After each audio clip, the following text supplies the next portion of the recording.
Revelation 22 verse 12. Behold, I come quickly, and my reward is with me, to give every man accordingly as his work shall be.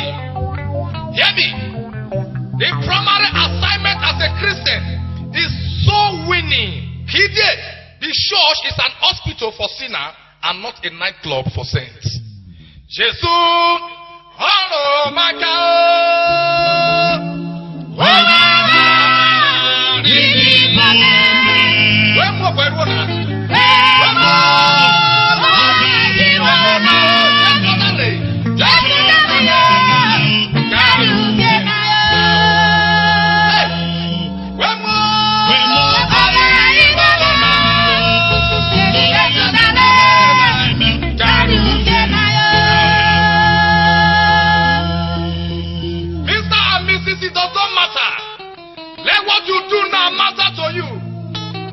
When the church of Almata shall return, you will realize that Agogori and Obisena is not just a song, but a warning.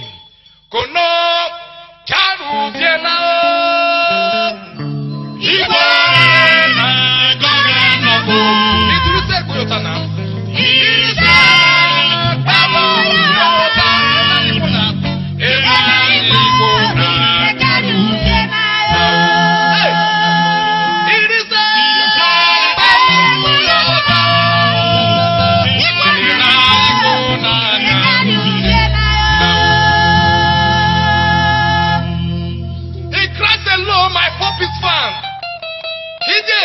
I must walk the walk of him that sent me.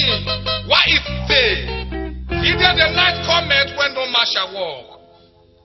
And the yena and the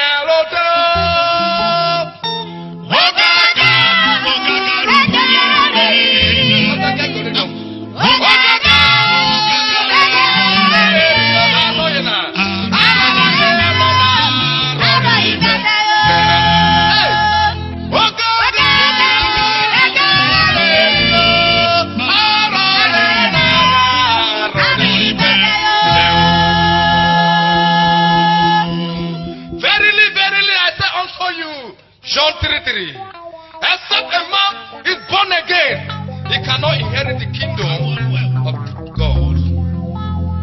To allow what you don't know to fool you is an experience. But to allow what you already know to fool you is foolishness in capital letter. Music.